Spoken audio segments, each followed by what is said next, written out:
Wiriwe woteze amatwi BBC gahuza miryango aho uri hose ku isi kaza kuri radio kuri bbcgahuza.com kuri Facebook live mu buryo bw'amashusho no ku mirongo migufi ya shortwave.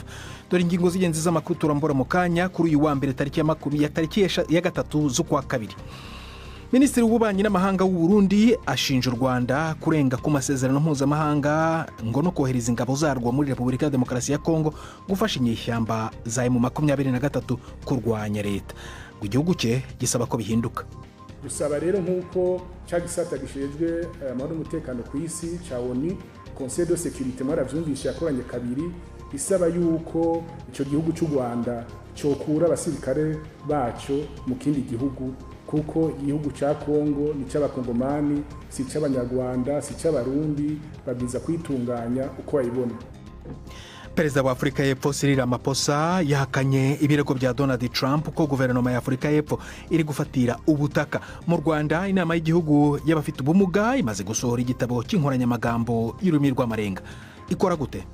Hari ibishushanyo bigaragaza inyunguramagambo runaka cyangwa se ijambo runaka, umuvuma ukora z'amaboko, igihimba mu maso. Hari n'ikiganiro cy'imikino muri aya makuru y'ubona nini Iradukunda.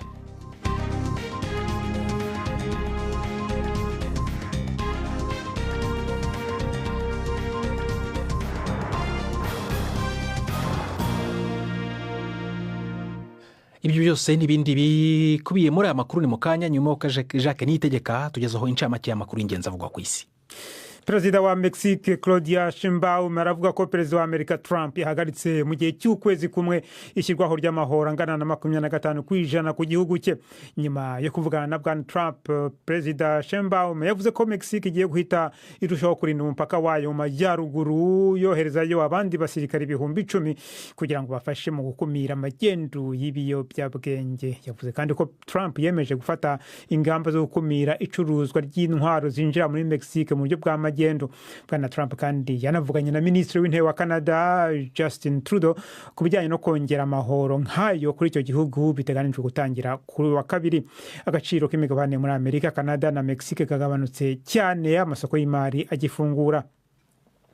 Umuminisitiri muri leta ya Afrika y'Epfo yasabye ko umugabane wa Afrika ugomba gutekereza ku kuntu waba uhagaritse kohereza amabuye y'agaciro muri Amerika niba Washington ihagaritse inkunga yatangaga. Gwede Mantashe, minisitiri ufite amabuye y'agaciro mu nshingano ze, yabivuze nyuma yaho Donald Trump avuze ko azahagarikira inkunga Afrika y'Epfo kubera icyo yise gufata amasambu ku ngufu. Nyuma y'imyaka 30 ivanguramo rirangiye muri Afrika y'Epfo, amasambu menshi muri icyo gihugu aracyari mu maboko y'abanyamuke b'abazungu. Isaranganya ry'ubutaka ryaratinze kandi mu kwezi gushize hashyizweho itegeko ryemerera mu bihe bimwe na bimwe ifatwa ry'ubutaka nta ndishyi itanzwe. Abayobozi b'ibihugu bigize umuryango w'ubumwe bw'Uburayi baravuga ko bazihorera niba perezida Trump ashyize mu bikorwa ibikangisho bye ko agiye kwagura amahoro ku bicuruzwa biva mu mahanga maze akakwa no kubiva muri uyo muryango. Ushinzwe ububanyi n'amahanga mu muryango w'ubumwe bw'Uburayi Kaja Kallas yavuze ko ntawe ushobora gutsinda intambara y'ubucuruzi kandi ngo bizatuma Ubushinwa busigara bwisekera ku ruhande. Umukuru wa leta y'Ubudage Olaf Scholz aganira n'abanyamakuru i Brussels yashimangiye ko akeneye ubufatanye hagati y'ibihugu bihahirana mu rwego rw'ubucuruzi. Olaf Scholz: Amerika n'Uburayi twese twungukira mu guhererekanya ibicuruzwa na serivisi. Niba amategeko ya za gasutamo atumye ibi bigorana, bizaba bibi kuri Amerika ndetse no ku Burayi. Biragaragara ko natwe nk'akarere gakomeye mu bukungu dushobora gushyira ibintu mu buryo amategeko ya za gasutamo natwe tugahangana nayo dukoresheje amategeko nkayo. Ibyo nibyo tugomba gukora kandi nabyo tuzakora. Ariko ibyo dukora intego zacu byose ni ngombwa ko byerekeza ku bufatanye. Umutwe wa Hamas uravuga ko umubare w'abantu bamaze guhitanwa n'ibitero bya Israel muri Gaza wageze ku 62,000. Ubundi Minisiteri y'Ubuzima muri ako karere yavuga ko umubare w'abapfuye barenga 47,500. Ariko mu itangazo rigenewe abanyamakuru, Hamas yavuze ko ikeka ko hari indi mirambo 14,000 iri munsi y'ibinonko by'amazu yasenyutse cyangwa ahantu abatabazi batabasha kugera. Ibiganiro ku cyiciro cya kabiri cy'amasezerano yo guhagarika imirwano muri Gaza kuza byitezwe gutangira ariko igihe bizatangiraho n'icyari cyatangazwa. Minisitiri w'intebe wa Israel ari i Washington mu biganiro n'abategetsi ba Amerika ifitanye umubano ukomeye n'igihugu cye. Mark Rutte, umukuru w'umuryango wo gutabarana hagati ya Amerika, Canada n'ibihugu byinshi byo mu Burayi wa OTAN, yavuze ko mu mpera y'umwaka ibihugu bigize uyu muryango biziyemeza kurushaho kongera ingengo y'imari mu rwego rwa gisirikare. Bwana Rutte yavuze ko imisanzu ibihugu bitanga muri uwo muryango izarenga hafi 2% by'umusaruro mbumbe wabyo. Mbere yo gusubira ku butegetsi mu kwezi gushize, Perezida wa Amerika Trump yavuze ko umusanzu w'ibihugu bigize OTAN wagombye kugera byibura kuri 5%. Bwana Rutte yavuze ko iki kibazo kirimo kuganirwaho ariko kwakenewe umusanzu munini. aho mpagaze nuko dutegerezwa kongereza amafaranga dukoresha mu kwivuna abansi, dutegerezwa kongereza ibigwanisho dukora. Uko urugero ruzongana tuzobishinga mu minsi iri imbere muri uyu mwaka bivanye n'ubushobozi. Ubu turiko turaraba aho igihugu kimwe kimwe kiri naho gitegerezwa gushika. Dufatiye ngaho tuzoca dushinga urugero rw'amafaranga agenewe kwivuna abansi, ariko azorenga 2%, aho no bibizeza. Abagabo bitwaje imbunda bakekwaho kuba mu mutwe ugendera ku matwara kazedini ya Isilamu wa Al-Shabaab abafashe abashimusa abakozi ba leta 5 mu majyaruguru y'uburasirazuba bwa Kenya. Polisi yavuze ko abo bategetsi 5 berekezaga ku kazi mu mujyi wa Elwak mu ntara ya Mandera. Uyu mutwe ufitanye na isano na Al-Qaeda ukorera muri Somalia ari kuwagabye ibitero byinshi byambuka umupaka muri Kenya. Kuva muri 2011 Kenya yohereje ingabo zibarirwa mu bihumbi muri Somalia kurwanya Al-Shabaab. Prudent. Urakoze Jacques, nitegeka kora amakuru ya BBC.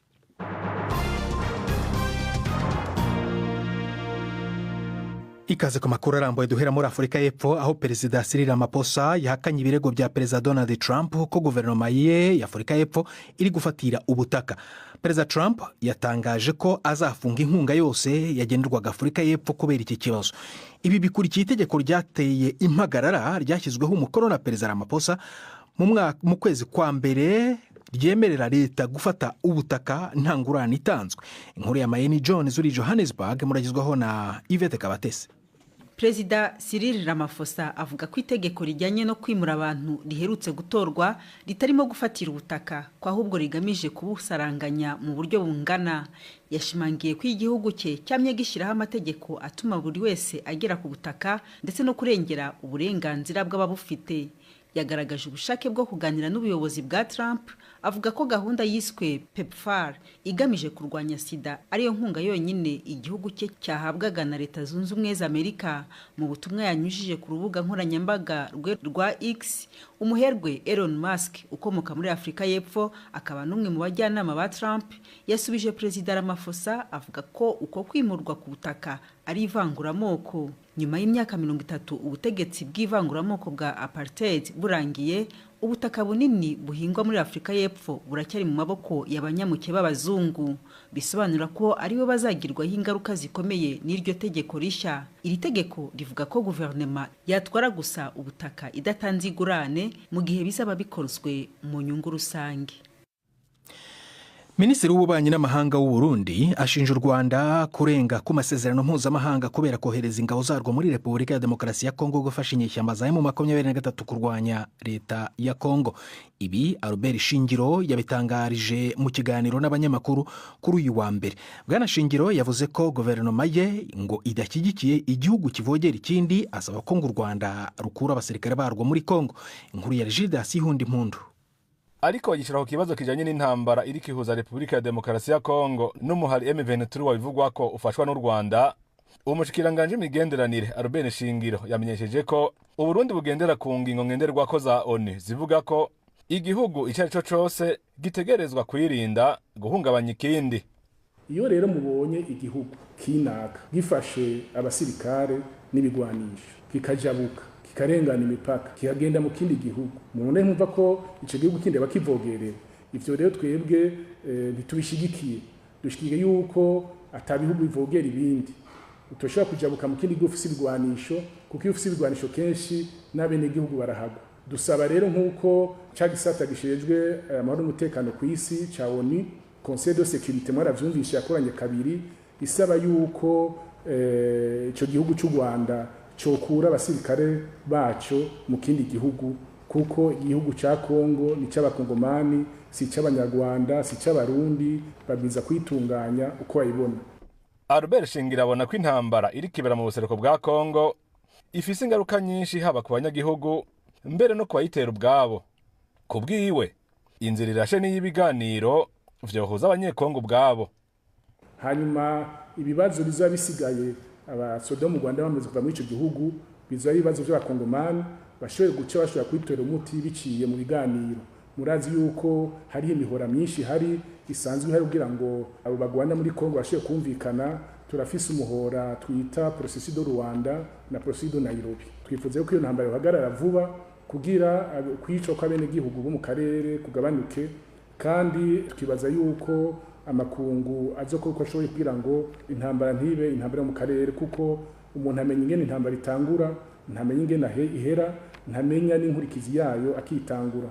Nibaza rero yuko guheza intambara mu karere ari ku neza y'abene gihugu mu karere bose, haba abarimwo bayiteye n'abatayiteye bose bayifise mu nyungu. Uburundi ni kimwe mu bihugu vyarungitse ingabo nyinshi mu buseruko bwa Kongo, hambavu y'ingabo z'umuryango w'ubutunzi w'ibihugu vyo muri Afrika y'ubuseruko SADC kugira zifashe kugwanya umuhari M23. Mu mpera z'indwi yahera uwo muhari ufashijwe n'abasirikare b'u Rwanda wigaruriye igisagara ca Goma kiri mu ntara ya Kivu ya ruguru, inyuma y'intambara zari zimaze amezi n'amezi zibera mu micungararo yaco. Ivyegeranyo bitandukanye vya ONU vyerekana ko ubu naho aba barwanyi bariko basatira intara ya Kivu y'epfo. Mu ndwi iheze umukuru w'igihugu c'u Burundi Evariste Ndayishimiye yabwiye abaserukira ibihugu vyabo mu Burundi ko iyi ntambara ishobora gukwira akarere kose harimwo n'igihugu ciwe, akavuga ko Burundi butazorera amaboko. Gildas Yihundi Impundu, i Bujumbura. Urakoze Gildas Yihundi Impundu. Iyo nkuru tugejeje ku isaa moya zibura iminota 18 mu Rwanda no mu Burundi. Ni BBC Gahuza urayumva no kuri Kisoro FM muri Uganda no kuri BBC Gahuza akadomo.com. Mukanya turagaruka mu karere k'ibiyaga bigari nyuma y'akaruhuko gato cyane. Ndi Prudence Njumva.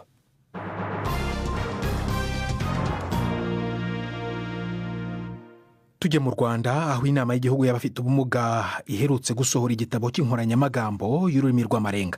Iki gitabo ngo kije gukemura bimwe mu bibazo byari mu mashuri yigisha abatumva cyangwa batavuga, ariko rero menshi muri aya mashuri ngo ntarabona iyo nkoranya, ndetse naho ibi bitabo byageze umubare ni muke cyane. Cyakora ku bayobozi bakora muri uru rwego ngo gutunganya iyi nkoranya ubwabyo ni intambwe ya mbere izasimburwa n'iyo kwitubura. Nkuriye Jean Claude Mwambutsa. Iyi nkoranyamagambo y'ururimi rw'amarenga ni igitabo kigizwe n'amagambo cyangwa ibimenyetso biyagaragaza bigera ku bihumbi 2. M. Frederic Rangira ni impuguke mu burezi bwihariye bw'abatumva ntibanabone, ndetse akaba yaranagize uruhare mu gutunganya inkoranyamagambo. Hari ibishushanyo bigaragaza inyunguramagambo runaka cyangwa se ijambo runaka, muvuma ukora z'amaboko, igihimba, mu maso n'amagambo ku ruhande asobanura kugira ngo ubashe kuvuga iryo jambo ushaka kuvuga. Izafasha yaba umuntu ufite umwanya wo kutuma no kutavuga, utaza amarenga neza, izafasha natwe muri rusange twebwe tubasha kuvuga, tubashe gusabana no kuganira na bagenzi bacu bafite ubumuga bwo kutumva no kutavuga. Ikigo cyigisha abatumva batanavuga cya Ngoma mu karere ka Huye kimaze imyaka 52 cyigisha abafite ubumuga, cyashinzwe n'abihaye Imana b'abafurere bo mu muryango wa Mutagatifu Gabriel. Cyabaye mu bya mbere byagize amahirwe yo kubona iki gitabo. Frere Jean Claude Munyaneza niwe muyobozi w'iki kigo, ubu gifite abana 120 bafite ubumuga bwo kutumva no kutavuga. Bizadufasha cyane bifashe abarimu bashya kuba bakwihugura, ndetse n'abasanzwe bagenda bamenya amarenga agezweho, kuko amarenga ni nk'urundi rurimi, n'ururimi narwo rukura rutera imbere kuko hagenda hazamo amagambo mashya. Birumvikana rero ko muri iyo dictionary harimo n'amagambo mashya natwe tugomba kwiga, abakoresha ururimi rw'amarenga n'abashaka urwiga bose.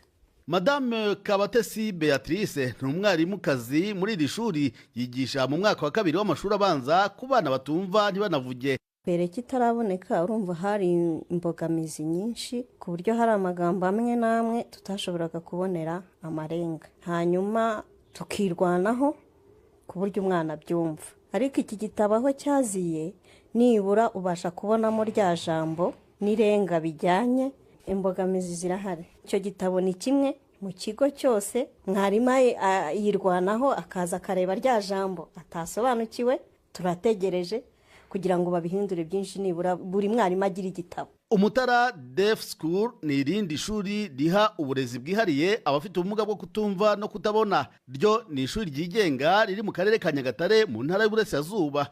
Ubwo nabasuraga bari bataragerwaho n'iki gitabo, ariko bafite icyizere cy'uko kizaboneka vuba. Umuyobozi w'ikigo Madame Elevania Kamana avuga ko iki kizahindura byinshi mu myigishirize. Rwa rurimi rw'amarenga ruzaba rumwe, kuko ubundi ujya usanga nk'aho hari ukuntu harimo ibinyuranye bitewe n'uko wenda inkomoko y'uwarwigishije aho yabikuye, ugasanga bisa nk'aho harimo utuntu tugiye dutandukanye.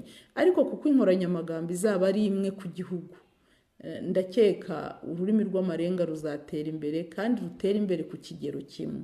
Inama y'igihugu y'abafite ubumuga niyo iri ku isonga y'itegurwa ry'iyi nkoranyamagambo, nayo yemera ko ibitabo byasohotse ari bikeya, gusa ngo icy'ingenzi ni uko intambwe ya mbere yatewe, dore ko hifuzwa ko ururimi rw'amarenga rwashyirwa mu rutonde rw'izemewe gukoreshwa mu gihugu. Emmanuel Ndayisaba ni umuyobozi w'iyi nama. Tuvugura itegeko nshinga twari twasabye ko ururimi rw'amarenga rwakwemezwa. Nta n'ikibazo batubaje batese ubundi ruri hehe, badusabye gutegura urwo rurimi. Ubu rero twateguye inkoranyamagambo y'ururimi rw'amarenga, ubu rero twatangiye kwigisha abantu uko rukoreshwa, ndetse tunatangira n'inzira yo kugira ngo turebe yuko ururimi rwakwemezwa noneho nk'ururimi rw'igihugu. Ubwo ndavuga nko kuzi yuko bavuga ngo indimi zemewe gukoreshwa mu gihugu, uzi ko mbere cyari Ikinyarwanda, Icyongereza n'Igifaransa, nyuma hiyongeramo Igiswahili. Turashobora ko hajyamo rero na ururimi rw'amarenga rukaba urwa gatanu. Turimo turategura imfashanyigisho zo kuzarwigisha, ariko tunategura ko rwemerwa, kuko nirumara kwemerwa nk'ururimi rw'igihugu turahita turushyira mu masomo yigishwa. Kimwe n'abafite ubundi bumuga butandukanye, umubare w'abatumva ntibanavuge nturamenyekana, gusa ni bamwe mu bafite inzego zibahagarariye zikomeye nk'ihuriro ry'igihugu ry'abatumva ntibanabone, rigaragaza ko rikomeye cyane ndetse rikaba ririmo n'abantu bize bakaminuza. Jean Claude Mwambutsa, BBC Gahuza Miryango, i Kigali. Urakoze Jean Claude. Dusubire mu Burundi ku nkuru y'abageze mu zabukuru. Noneho ubusanzwe bimenyerewe ko abashaje bitabwaho n'ababo mu ngo n'imiryango, ahanini kubera ko ibigo bisanzwe bifasha abatama n'abatamakazi bikiri bike mu gihugu. Ariko naho biri nko mu ntara ya Gitega haravugwa amikoro n'inkunga idahagije yo gukora ibikorwa bikenewe, mu gihe abakigana bakomeza kwiyongera. Nyamara imiryango ihaturiye yajyanaga bayo muri iki kigo cyashinzwe n'abapadiri b'Abataliyani bemeza ko bibafasha cyane.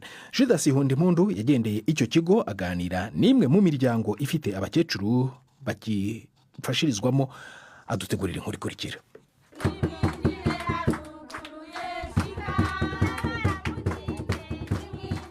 Abakozi bakurikirana abatamakazi babungabungiwe mu kigo cyitiriwe Urukundo bariko barakira abashitsi.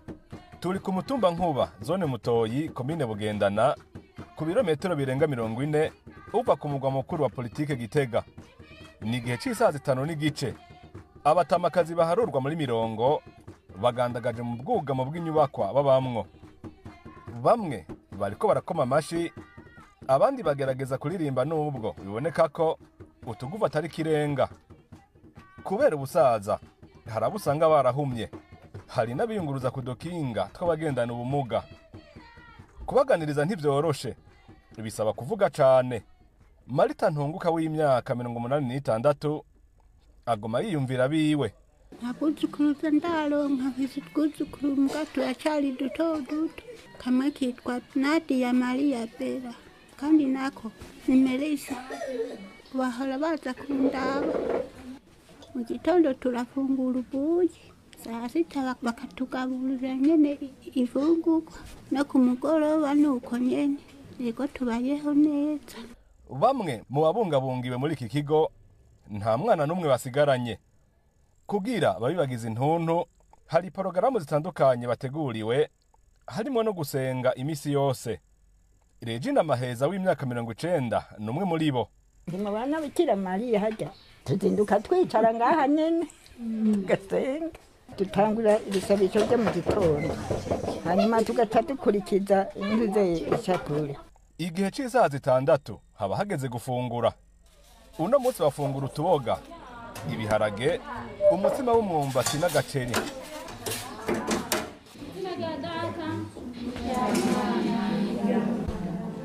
Imiryango ifise abayo muri iki kigo ivuga ko cayiremuruye umuzigo udasanzwe.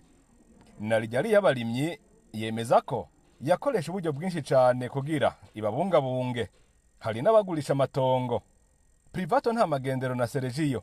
Hariho ukuntu umuntu adasize y'ubugaye yashobora gusohoka yahakwa kugwa mu manga. Byasaba yuko rero tuguma tumwugaranye. Impunzo yarazita nyene keshe yaraziyambura akazita.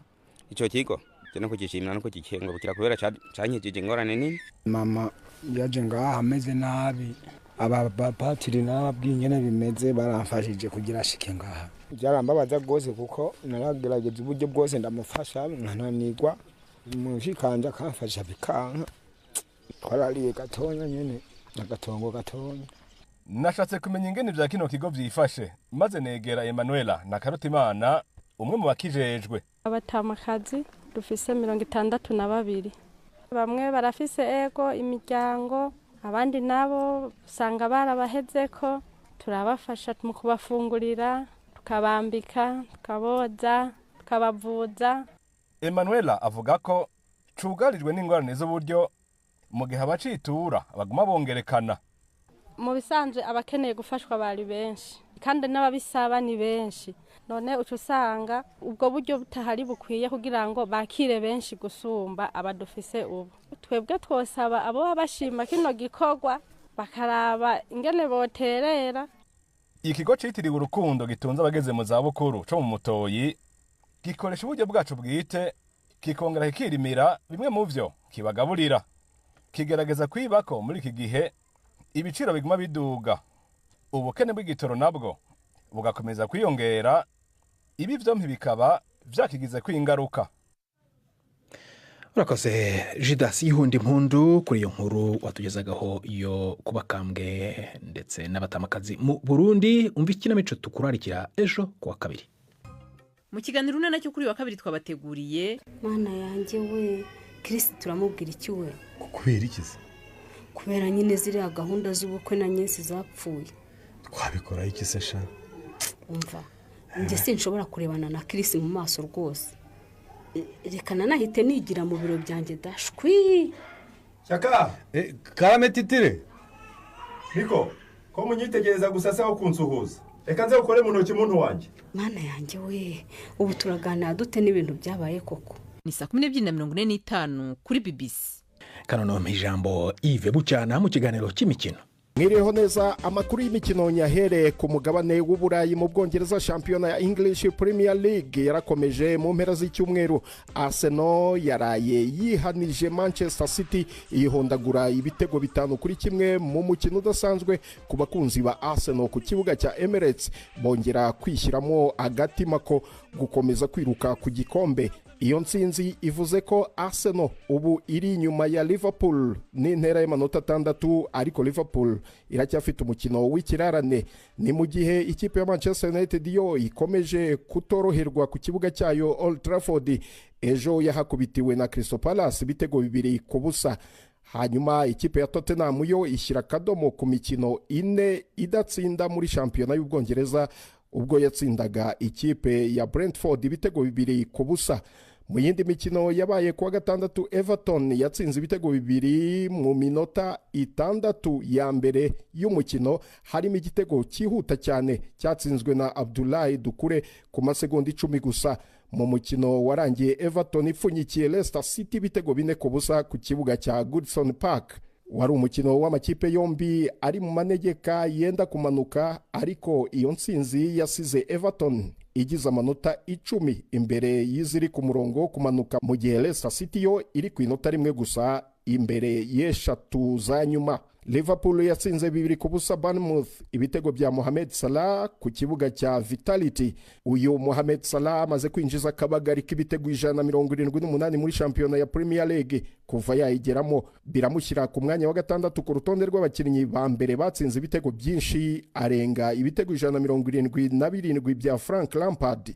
ni mu gihe ikipe ya Newcastle yitesheje amahirwe yo gufata umwanya wa kane ubwo yatsindwaga na Fulham ibitego 2-1, nyamara Newcastle niyo yabanje igitego mu gice cya mbere. Agahigo k'ibitego byinshi muri shampiyona y'Ubwongereza keshejwe na Nottingham Forest yahondaguye itababariye ikipe ya Brighton imvura y'ibitego 7 byose ku busa.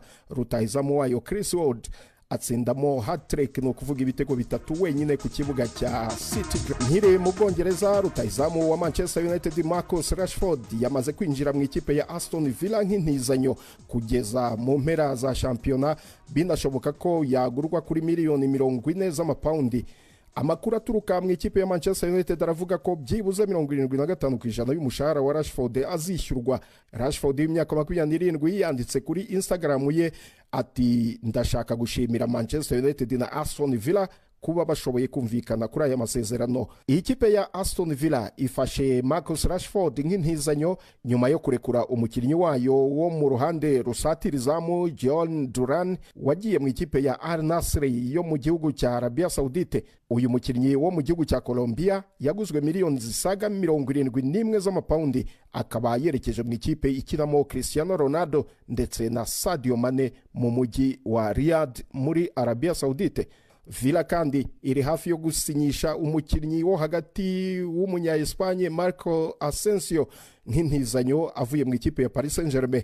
Kuwa gatandatu umutoza wa Villa Unai Emery yatangaje ko iyi kipe ikeneye abakinnyi bashya nyuma yo gutsindwa ibitego 2-0 na Wolverhampton. Andi makuru avugwa mu mupira w'amaguru nuko umukinnyi Neymar Santos Jr yasubiye mu ikipe yabyirukiyemo ya Santos mu gihugu cya Brazil. Aha yahasinye amasezerano y'amezi 6, ni nyuma yaho Neymar w'imyaka 32 ashesha amasezerano yari afitanye n'ikipe ya Al Hilal yo mu gihugu cya Arabia Saudite nyuma yo kuzongwa n'imvune.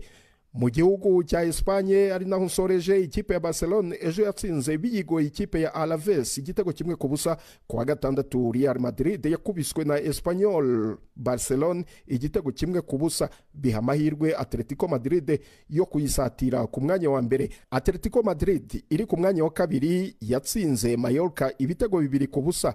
Ubu bararushwa na Real Madrid inota 1 gusa mbere y'umukino wa Derby Madrid hagati y'ayo makipe yombi uteganyijwe kuwa gatandatu w'iki cyumweru. Ayo niyo y'imikino nabahitiye mu munsi gendi Yves Bucyana. Urakoze Yves Bucyana. Ayo makuru y'imikino no kudusingiza umusozo w'ibiganiro byacu byo kuri uyu wa mbere. Gusa Jacques Niyitegeka ndabona garutse muri studio kutugezaho incamake y'amakuru agezweho. Perezida wa Mexique Claudia Sheinbaum aravuga ko Perezida Trump yahagaritse mu gihe cy'ukwezi ishyirwaho ry'amahoro angana na 25% ku gihugu cye. Nyuma yo kuvugana na bwana Trump, Perezida Sheinbaum yavuze ko Mexique igiye guhita irushaho kurinda umupaka wayo mu majyaruguru, yoherezayo abandi basirikare 10,000 kugira ngo bafashe mu kumira magendo y'ibiyobyabwenge. Yavuze ko Trump yemeje gufata ingamba zo kumira icuruzwa ry'intwaro zinjira muri Mexique mu buryo bwa magendo. Bwana Trump kandi yavuganye na Minisitiri w'Intebe wa Canada ku bijyanye no kongera amahoro nk'ayo kuri icyo gihugu biteganijwe gutangira kuri uyu wa kabiri. Prudent. Urakoze Jacques. Nanjye nababwira ko rero mu Burundi Minisitiri w'Ububanyi n'Amahanga ashinja u Rwanda kurenga ngo ku masezerano mpuzamahanga no kubera kohereza ingabo zarwo muri Repubulika ya Demokarasi ya Kongo gufasha inyeshyamba za M23 kurwanya leta. Aya makuru ushobora kongera kuyumva kuri bbc.gahuza.com. yarabibona nini yadukunda, twafashijwe na Derek Clark. Gendi Prudence Njumva wakoze guhita mu BBC Gahuza Miryango. Uraraharyana.